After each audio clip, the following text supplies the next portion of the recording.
이 시간에 우리가 하나님 때문에 기쁜 삶이라는 제목으로 하나님 말씀 증거하겠습니다.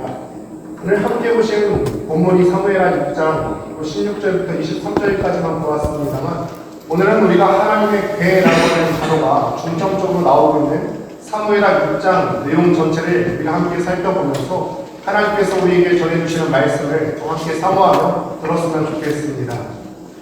알라딘이라고 하는 작품이 굉장히 유명하죠. 아마 알라딘의 내용은 대부분 모든 분들이 아실 거라 생각합니다. 너무 유명하기 때문에 소설로도 원작이 있지만 이것이 영화로 몇 번이나 리메이크해서 나올 정도로 굉장히 유명한 작품입니다. 그런데 이 알라딘이라고 하는 작품에서 굉장히 중요한 소재가 하나 있는데, 그것은 알라딘의 요술 램프입니다. 요술 램프가 어떤 것이냐면, 누군가가 이 요술 램프를 찾아서 누구나 그 찾은 사람이 램프를 문지르기만 하면 그 안에서 요술 램프 요정이 지니가 나와서 그 찾은 사람에게 이렇게 묻습니다. 당신이 어떤 소원을 있든지 간에 그 소원을 세 가지를 바라라. 그러면 그 소원이 무엇이든지 간에 내가 즉시로 그 소원을 이루어주겠다. 참 대단한 램프 아닙니까? 우리도 어디서나 세계 어느 곳에서나 이런 이야기가 있는 것 같아요. 우리도 도깨비 방망이 같은 게 있지 않습니까? 도깨비 방망이에서 우리가 소원을 갖고 뚝딱 하면은 우리가 원하는 것을 무엇이든지 갖고 있는 그런 이야기가 우리 속에서도 있지 않습니까? 그래서 이 램프를 찾고자 수많은 사람들이 목숨을 걸고 이 램프를 찾으려고 해요. 그러다 결국 이 램프가 주인공인 알라딘의 손에 들어가게 되고, 알라딘이 소원을 말하니까 자기의 소원도 이루게 되고 또 적도 다 무찌르게 되면서 이 작품이 해피엔딩으로 끝나게 되는 그 이야기를 우리가 함께 알고 있습니다. 우리가 영화에서도 이것을 보고 이야기도 보겠지만 이야기는 끝이 났지만 우리의 상상력은 끝이 없어요. 만약에 램프의 요정 같은 존재가 우리에게도 있어서 여러분들에게 당신의 소원 세 가지를 바라라 라고 한다면 어떤 것을 말할 것 같으세요? 건강이 좋지 않으신 분들은 지금 당장 내가 건강이 좋아지기를 그런 소원을 들 수도 있을 것 같고, 또 물질적으로 또 공공함에 계신 분들은 내가 물질적으로 지금 어려운데 내 물질적인 환경이 좀 펼 수 있도록 해달라고 그런 소원을 빌 수도 있겠습니다. 그런데 저는 이 영화를 보면서, 또 한편으로는 이 작품을 보면서 한편으로는 제 마음 한구석에 불편한 마음이 있어요. 어떤 불편한 마음이 있냐면, 이게 영화 속에서 보면 사람들이요, 자기 소원을 성취하려고 이 램프를 찾지, 이 램프 안에 있는 지니와 어떤 깊은 관계를 맺기 위해서, 깊이 교제하기 위해서 램프를 찾는 게 아니거든요. 사람들은 그러니까 자기 소원만을 이루기 위해서 램프를 찾는 그 모습을 바라보면서 어쩌면 껍데기뿐인 우리 그리스도인들이 하나님을 찾는 모습과 동일하지 않을까.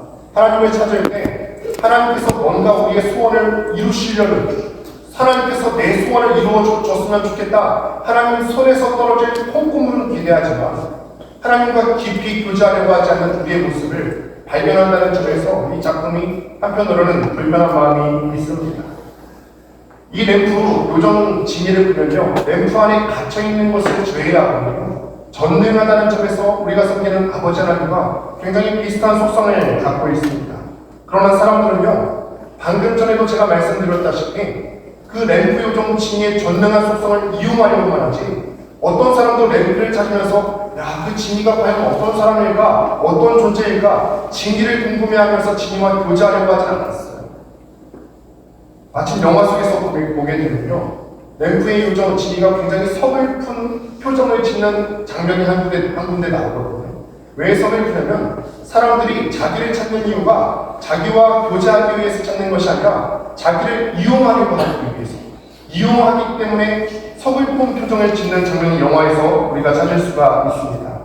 저는 이 장면을 보면서 어쩌면 하나님께서 하나님을 이용하려고만 하는 사람들에 대해서 짓는 표정이 마치 이와 같지 않으십니까? 하나님과 더욱더 깊이 교제하려는 사모하면서 내가 하나님을 너무 좋아서 예배의 자리로 나오는 것이 아니라 내 마음에 어떤 소원이 있고 임시방편으로 내가 뭔가 풀어야 되는 문제가 있는데 이 문제 해결만을 위해서 하나님만을 찾을 때 하나님께서 이런 표정을 짓지 않으십니다. 이런 생각을 해보게 됩니다. 오늘 본문을 보면은 우리가 하나님의 괴가 나오게 됩니다. 이전의 역사를 포함해서요, 사람들은 이 하나님의 괴를 대할 때 마치 오늘 제가 얘기했던 알라딘의 요술 램프 대하듯이 어떤 소원을 이루는 그리고 부족 같은 것으로 여겼어요. 이 언약궤가 나와 함께 있으면 외적으로부터 하나님께서 나를 보호해 주실 거야. 부족과 같이 여겼습니다. 그런데 오늘 말씀을 보면 이제는요, 다윗이 왕국이 통일된 상황에서 통일왕국의 왕이 되고 다윗이 왕권이 안정되어 가고 있었던 그런 시기에 있었던 일입니다. 그렇게 왕권이 안정되니까 다윗이 이제는 하나 생각을 하는 거예요. 이제는 내가 자리도 잡았겠다. 지금까지 하나님의 언약궤가 아비나답이라고 하는 사람의 집에 있었는데 그 집에 20년 동안이나 머물러 있었던 그 하나님의 언약궤를 이제는 예루살렘으로 좀 모셔와야 되겠다. 여러분, 제가 언젠가 하나님의 법궤에 대해서 설교하고 말씀을 드린 바가 있는데 하나님의 법궤가 뭐죠? 하나님의 법궤 말씀이에요. 하나님의 법궤는 말씀이죠. 그런데 그 말씀은 구약시대에 어디에 있었냐면 성막 안에, 그 중에서 특별히 성소와 지성소로 구분되어 있었는데 지성소 안에 하나님의 언약궤가 있었고요. 그 언약궤 위가 바로 하나님께서 임재하시는 장소였고 그 언약궤 위가 바로 하나님께서 임재하셔서 당신의 백성들을 만나주시는 그런 장소였어요. 그러니까 언약궤는요, 예로부터 이스라엘 사람들에게 굉장히 중요한 상징인데 하나님께서 당신의 자녀들인 이스라엘 사람들과 함께 하시는 그 함께함의 상징이 바로 하나님의 언약궤였습니다. 그러니까 이 이스라엘 언약궤가요, 이스라엘 사람들에게는 굉장히 중요한 상징물이었죠. 그런데 이 법궤는요, 지금으로부터 20년도 전에, 그러니까 사울이 왕이 되기도 전에 이스라엘 사람들이 블레셋과 전쟁을 하는 가운데 블레셋 사람들에게 빼앗겨버리고 말았습니다. 그러다가 다시 아비나답의 집으로 찾아와서 아비나답의 집에 20년 동안 있게 되는 것입니다. 이 20년은 다윗 이전에 사울이 왕위로 재직하고 있었던 그 기간이 바로 20년이에요. 그런데 사울이요, 자기 왕위로 재직하고 있었던 시간이 20년이나 되는데 20년이나 되는 짧지 않은 시간 가운데 사울은 단 한 번도 하나님의 법궤를 예루살렘으로 모셔오려는 시도조차 하지 않았어요. 우리가 이미 말씀을 통하여서 1대 왕이었던 사울의 인생의 결과를 알고 있지 않습니까? 그는 하나님의 말씀을 구하지 않았어요. 언약궤가, 법궤가 하나님의 말씀이라고 했죠. 그런데 20년 동안 하나님의 법궤가 말씀이 자기 곁에 있지 않는데도 불구하고 그 말씀을 구하지 않았어요. 하나님의 임재를 사모하지 않았어요. 그의 평생에 하나님과 함께하려고 했던 그 사모하는 마음이 사울에게는 없었어요. 물론 사울이 자기 인생의 어떤 위기에 닥쳤을 때, 위기에 빠졌을 때 하나님께서 나의 편에 좀 서주셨으면 좋겠다 이런 마음이 간간히 있기는 원했지만 정작 그는 하나님의 편에 서지 않았어요. 예전에 미국의 남북전쟁 시기에 북부와 남부를 대표하는 사람들이 있었는데 북부는 링컨으로 대표되어졌고 남부는 리 장군이 있었습니다. 로버트 리 장군이 있었는데 두 사람 모두가 다 독실한 기독교 신자였다고 해요. 남과 북이 이제 노예 해방을 놓고 첨예하게 대립이 벌어져서 전쟁이 벌어졌는데 처음에는 미국의 북부가 인구가 3배나 됨에도 불구하고 어떤 훈련된 군인들이 부족했기 때문에 남부에 계속 밀렸어요. 그러자 그의 참모가, 링컨의 참모가 링컨에게 찾아와서 이렇게 얘기합니다. 각하, 하나님도 고민이 많으시겠습니다. 그러자 링컨이 무슨 말이냐고 물어보니까 지금 듣자 하니까 남부의 리 장군도 독실한 기독교 신자여서 하나님께 남부의 승리를 위해서 그렇게 애타게 눈물 지으면서 기도한다고 하는데 하나님은 정작 누구 편을 들어주셔야 맞습니까? 하나님이 우리 편에 계시면 얼마나 좋을까요? 링컨 각하도 하나님을 위해서 기도하고 있으니까 우리 편에 하나님이 계시면 얼마나 좋을까? 그러자 링컨이 이렇게 대답하죠. 그게 무슨 말인가? 하나님은 언제나 우리와 함께 하신다네. 문제는 하나님 편에 내가 서 있는가가 중요한 것이지. 하나님 편에 내가 서 있는가가 중요한 것이지. 하나님은 항상 우리와 함께 하세요. 그러니 우리가 점검해야 될 것은 과연 하나님께서 나와 함께 하시는가를 확인해야 될 것이 아니라 내가 하나님 옆에 서 있는가를 점검해야 될 줄로 믿습니다. 사울은 하나님 편에 서지 않았고 다윗은 하나님 편에 서려 했었기 때문에 그 인생의 결과가 그토록 달라지지 않았습니까? 이제는 다윗이 하나님의 편을 옮겨오게 되었습니다. 처음 이 일을 시작했을 때 다윗의 동기도 물론 완전히 순수해지는 않았던 것으로 보입니다. 어쩌면은 이제는 태동된 지 얼마 안 된 그 통일왕국의 정치적 안정성을 위해서 법계를 가져오려 했던 것일 수도 있어요. 이 법계를 갖고 오면 사람들이 뭐라고 할까요? 인정해주지 않을까요? 20년 동안이나 아비나답의 집에 있다가 성막으로 채 들여오지도 못했던 건데 이거를 예루살렘으로 갖고 오기만 하면은 자기의 정치적인 위상이 확 올라갈 수 있었을 거예요. 사람들이 막 인정했었겠죠. 그렇게 되면 이것은 다윗의 통치에 분명히 도움이 될 만한 일이 될 것입니다. 그러나 이 오늘 본문이 끝나는 시점에서 보면요, 다윗은 그런 마음은 온데간데 없고 오직 하나님께 경배하고 오직 하나님을 기뻐하고 오직 하나님 앞에서 뛰놀게 되는 다윗의 자세를 우리가 볼 수 있게 되고, 그 하나님과 교제하는 것이 즐겁기 때문에 하나님의 임재를 상징하는 법궤를 예루살렘으로 옮겨오는 것을 우리가 볼 수 있습니다. 처음 다윗이요, 방금 전에 말씀드린 것처럼 순수한 동기에서 이 법궤를 가져오는 것은 아니었을 거예요. 오늘은 이 부분에 대해서 자세히 다루는 것이 아니기 때문에 자세한 설명을 생략하도록 하겠습니다. 어쩌면 그는요, 이 법궤를 가져오면서 정치적으로 이용해서 자신의 왕권에 어떤 정당성을 부여하려고 했었을 것입니다. 뿐만 아니라 다윗은요, 법궤를 가져올 때 절차상으로 문제가 되는 일을 겪었어요. 모세의 율법에 따르면요, 법궤를 가져오거나 또 이동시킬 때 그 법궤를 페달의 가죽으로 덮었어야 됐고, 이걸 옮기는 사람은 아무나 옮길 수 있는 것이 아니라 레위 자손들 중에서 고앗 자손들만이 그 법궤를 지고서 옮겨갈 수가 있었어요. 그런데 지금요, 오늘 말씀 사무엘하 6장 전체를 보니까 다윗이 전체 다 새로운 방법을 시도하고 있습니다. 그것도 오래전에 이미 블레셋 사람, 그러니까 이스라엘 사람들이 아니라 이방 민족들이 한번 잘못된 방법으로 나른 적이 있는데, 그 동일한 방법을 갖고 여호와의 법궤를 나르는 모습을 우리가 볼 수가 있어요. 역대상 15장 13절을 보면요, 다윗도 훗날에 내가 이거를 옛날에 잘못했구나, 절차상으로 잘못이 있음을 다윗이 시인하고 있습니다. 소가 끌게 했어요. 원래 하나님께서 명령하신 대로 하면은 레위지파 사람들 중에서 고앗 자손 사람들이 어깨에다가 법궤를 메고서 운반해야 되는데, 다윗은 효율성을 위해서인지 소가 끌도록 했지요. 어쩌면 우리가 인간적으로 생각했을 때 소가 법궤를 다루도록 하는 게 더 효율적이지 않겠습니까?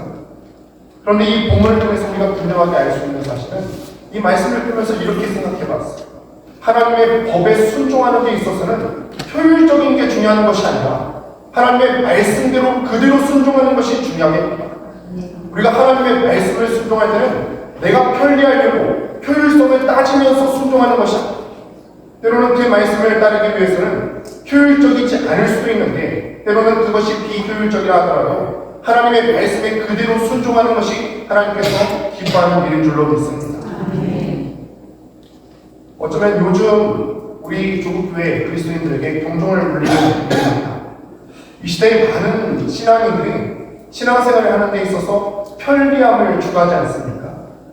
일례로 조국에 있는 대다수의 교회들이 예전에 우리 어르신들 주일 섬기실 때 저녁 예배 있지 않으셨어요? 주일 오전 예배 11시 딱 드리면 저녁 예배가 7시에 있었습니다. 그런데 이제는요, 점심 먹고 오후 예배 잠깐 드린 후에 모두 일찍 집으로 돌아가요.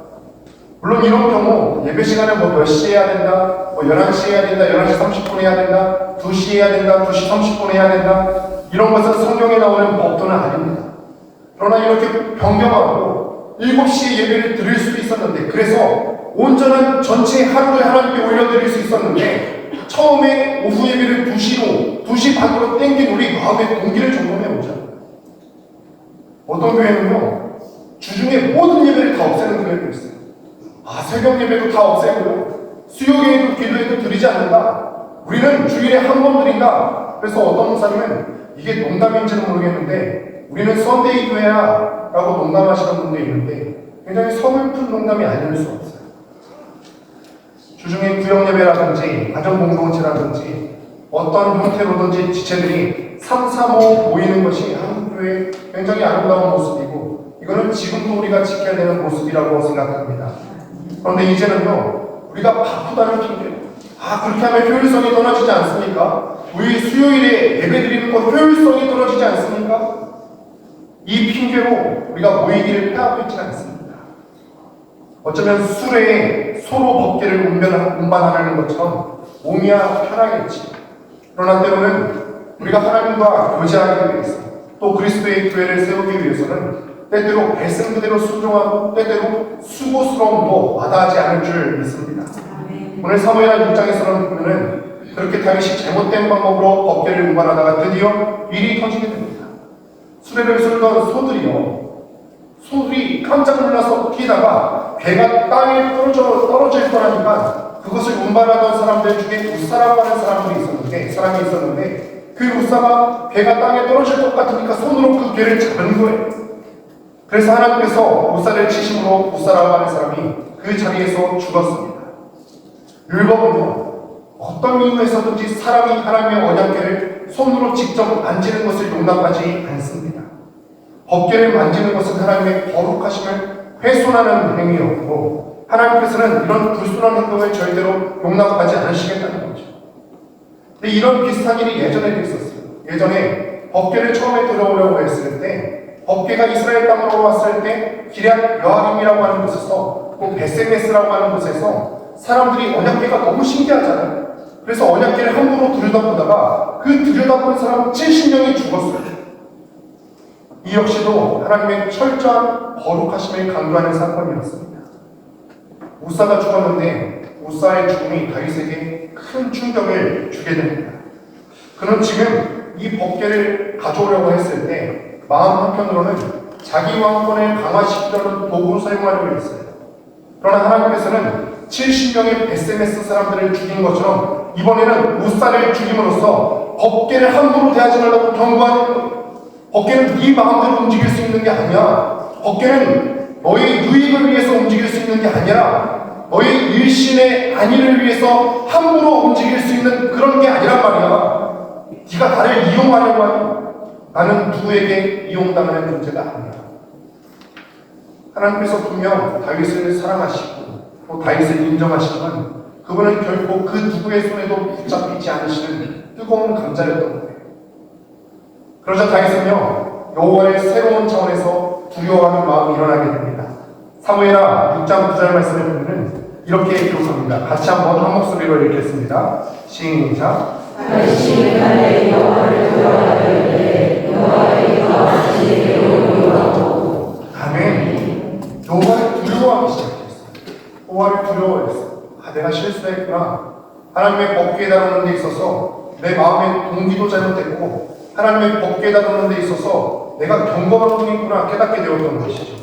그에게 매우 좋은 경험이 되었을 것입니다. 이 사건을 통해서 살아계신 하나님에 대한 두려움을 새롭게 경험하는 것, 우리가 하나님을 대할 때는 경외하는 마음이 있으셔야 될 줄로 믿습니다. 물론 하나님께서는 우리에게 새 힘을 주시고 새 능력을 주시고 고독한 사람들의 편이 되어주시고 우리의 친구와 같은 분이시기도 하지만 하나님께서는 그의 거룩하심을 훼손하는 행위에 대해서는 용납하지 않으시는 우리가 경외해야 되는 하나님이신 거예요. 이 사건을 통해서 다윗이 분명히 깨닫게 되는 거죠. 하나님은 만만하게 대하실 분이 아니구나. 그렇게 석 달이 흘렀습니다.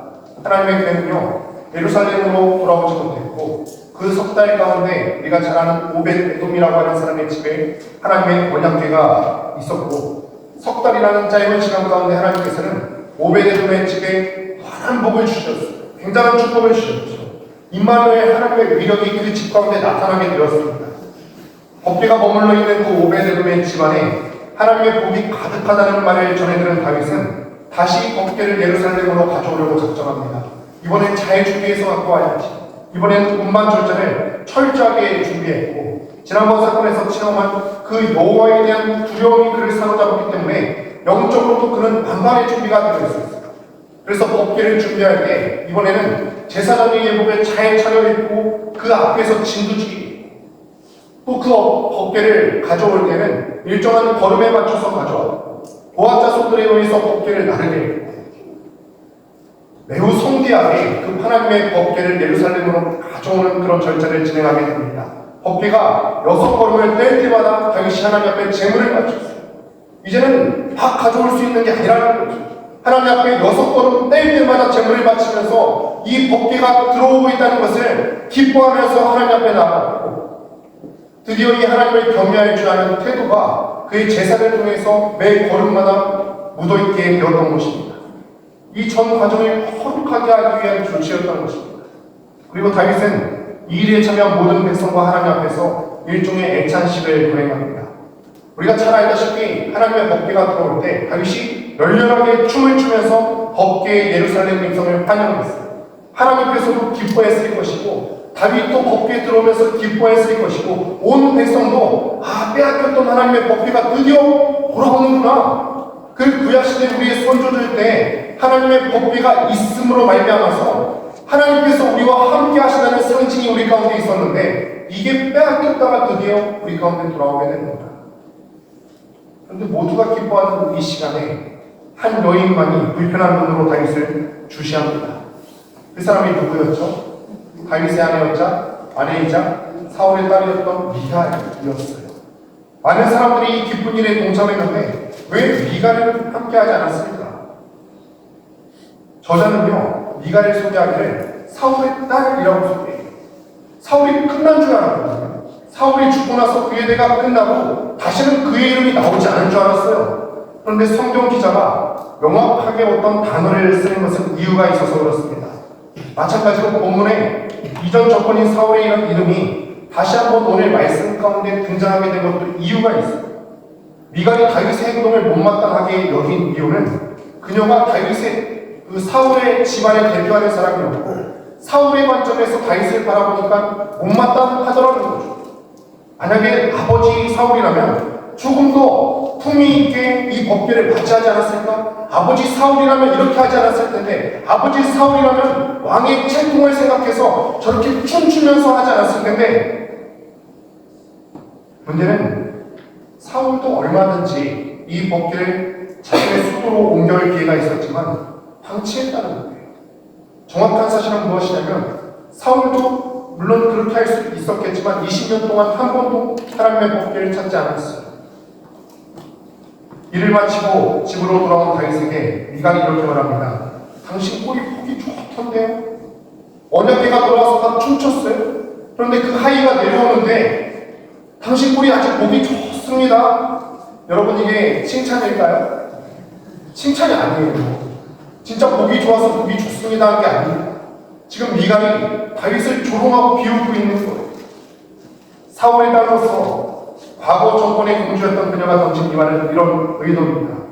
내가 경험해봐서 하는데 내가 이전 정권에 그래도 공주이지 않았습니까? 내가 공주 해봐서 아는데 왕은 그렇게 행동하면 안 되는 거예요. 당신 꼴이 아주 보기 좋습니다. 왕으로서 아주 참 잘하셨습니다. 이렇게 조롱하는 거죠. 그러자 다윗이 이렇게 대답해요. 나는 당신 보라고 춤을 춘 게 아니야. 나를 왕으로 세우신 하나님께 너무 감사해서 하나님 앞에서 하나님 보시라고 춤을 춘 거지 당신 보라고 춤춘 거 아니야. 다윗도 어떤 면에서는요 자신의 행동이 왕으로서 채통을 지키는 일에 어울리지 않았음을 인정했어요. 그러나 다윗은 이것이 정말로 하나님 앞에서 하나님께 한 행동임을 강조하기 위해서 21절에 여호와 앞에라고 하는 말을 2번이나 반복합니다. 21절 말씀을 같이 한번 보도록 하겠습니다. 함께 했습니다. 시작. 다윗이 미갈에게 이르되 너는 여호와 앞에서 한 것이다. 그가 나의 아버지와 그의 온 집을 버리시고 나를 택하사 나를 여호와 앞에서 이스라엘의 주권자로 삼으셨으니 내가 여호와 앞에서 뛰놀리라. 하나님 앞에서 기뻐하라. 하나님을 즐거워하라. 하나님 앞에서 뛰놀다가 조금 망가지면 이게 뭐가 됐으냐는 거예요. 내가 하나님을 기뻐하다가 왕으로서의 채통이 조금 망가지는 게 뭐가 됐으냐는 거죠. 하나님이 이런 다윗을 얼마나 귀하게 여기셨습니까? 왕의 채통과 상관없이 하나님 앞에서 기뻐하는 모습을 하나님이 얼마나 기쁘게 여기셨습니까? 어린아이가 부모 앞에서 막 지롱피듯이 다윗이 하나님 앞에서 춤추며 뛰노는 그 모습 보면서 하나님께서 얼마나 마음이 행복하셨습니까? 저는 우리의 예배가 이런 예배가 될 수 있게 되기를 바랍니다. 아멘. 다른 사람들에게 보이기 위한 예배 되는 것 아니라 우리가 예배하기 위해서 이 자리에 나올 때는 우리 눈에 하나님만 보였으면 좋겠어요. 아멘. 하나님 앞에서 예배하시고 아멘. 하나님 앞에서 찬양하시고 하나님 앞에서 기도함으로써 하나님 마음에 흡족한 여러분들 될 수 있게 되기를 간절히 소망합니다. 다윗은 그런 다음에 이렇게 얘기합니다. 하나님께 버림받은 것은 내가 아니라 너희 사울 집안이야. 미갈의 아픔을 건드리죠. 이거는 단순한 부부싸움이 아니에요. 옛 정권의 대표자로서 다윗을 비웃은 미갈에게 다윗은 하나님과 백성이 나를 인정한다 라면서 응수한, 너는 나를 이전 정권의 대표자로서 나를 비웃었지, 사람들도 나를 굉장히 비웃는다 생각했겠지. 아니야. 하나님은 나를 기뻐하고 계시고 백성들은 하나님을 기뻐하는 나를 인정하고 있어. 끝난 것은 내가 아니라 너희 집안이야. 강력하게 한마디를 던지는 거죠. 사람들이 어찌 보든 간 상관없어. 사람들이 어찌 보건 간에 하나님이 나를 인정하시면 된다는 거예요. 우리의 삶의 태도가 이랬으면 좋겠습니다. 사람들이 우리 신앙생활을 할 때 나를 어떻게 평가하는지는 중요하지 않습니다. 정말 중요한 것은 하나님께서 과연 나를 어떻게 평가하실까? 하나님은 내 마음의 중심을 보시고 나의 생각을 하시는 전지하신 하나님이신데 그 하나님께서 나의 태도를 어떻게 보실까가 중요한 것입니다. 이제는 다윗이 정말로 하나님만을 기뻐하는 장면이 증명되는 장면입니다. 이 장면을 보면서 문득 자녀들이 부모에게 기뻐하며 가는 모습이 떠오릅니다. 누구나 그렇겠지만 퇴근하고 집에 돌아가는 게 기분이 어떠세요? 너무 좋지 않으십니까? 너무 좋아요. 쉴 수 있어서도 좋겠지만 가면은 나를 반겨줄 가족이 있다는 사실이 너무 즐겁죠. 아이들이요, 저는 아직 겪지는 못했습니다만 사춘기가 되면요 방에서 안 나온다고요. 정말 그렇습니까? 네, 몇 분 끄덕이시는데 저희는 아직 아이들이 어리기 때문에요, 제가 들어가면 다 고개를 내놓던 지 문으로 막 달려가면 아빠 왔어? 아빠 오늘 왜 이렇게 일찍 왔어? 내 마음은 일찍 온 게 아닌 것 같은데 애들은 일찍 왔어. 아이들이 이유가 있어서 저를 반기는 것이 아니에요. 제가 들어가면서 물론 종종 군것질거리를 사갈 때가 있지만 늘 그런 건 아니에요.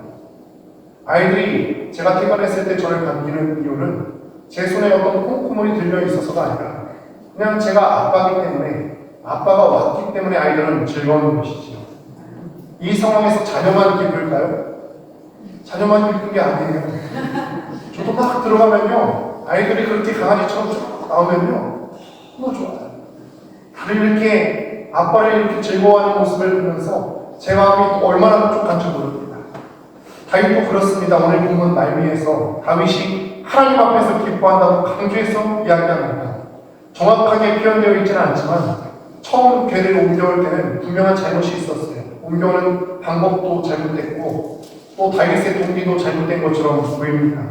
그러나 그 이후에 다윗이 다시 한번 하나님에 대해서 깨닫고 다시 한번 영적으로 준비하고 하나님의 궤를 맞이할 때 다윗이 순전한 목적을 갖고 하나님을 기뻐했다라고 말해요. 그 손에서 떨어진 콩고물 때문에 하나님을 기뻐한 게 아니라 이 언약궤를 모셔왔을 때 내 정치적 지위가 올라갈 것 때문에, 그것 때문에 기뻐하는 것 아니고 내가 예배의 자리에 나왔을 때 하나님 내 소원 좀 들어주세요, 그 소원 들어주실 것 때문에 하나님 기뻐하는 것 아니고 그냥 하나님이 내 아버지셔서 그냥 하나님께서 내 아버지 되어주시기 때문에 그 사실로 기뻐했다라는 거예요. 이런 다윗의 모습에 하나님도 기뻐하시지 않으셨겠습니까? 사랑하는 성도 여러분, 오늘 말씀을 맺으면서 우리의 모습을 돌아봤으면 좋겠습니다. 우리의 모습은 어떤 모습이 있습니까? 아직도 하나님 앞에 나오면서 하나님 자체를 사모하고 하나님 당신을 기뻐하는 것보다 그 손에서 떨어질 콩고물에만 우리의 눈이 집혀있는 것은 아니에요. 우리가 이 예배의 자리에 나오면서 하나님 앞에서 춤추고 하나님 앞에서 찬양하고 하나님만 우리 시선에 보이고 하나님 앞에서 집중해야 되는데 너무나 다른 많은 것들이 우리의 시선을 빼앗기고 계시지 않으십니까? 우리의 진짜 기쁨이 어디에 있는지를 보실 수 있게 되기를 바랍니다. 우리가 정말 하나님 만나기를 너무너무 사모해서 예배의 자리에 나오셨으면 좋겠고 하나님 만나기를 너무너무 사모해서 새벽제단도 쌓으셨으면 좋겠고 하나님 말씀이 어떤 말씀이 떨어지는지 너무너무 사모해서 말씀 펼쳐보았으면 좋겠고 우리 일생 가운데 하나님을 너무너무 기뻐하며 사모하며 살아가는 그런 여러분들 될 수 있게 되기를 주님의 이름으로 간절히 축원합니다. 기도하겠습니다. 하나님 감사합니다. 부족한 우리를 하나님께서 택하여 주시고 예배할 수 있는 자로 삼아주시는 은혜를 감사를 드립니다. 하나님 우리가 예배하는 마음을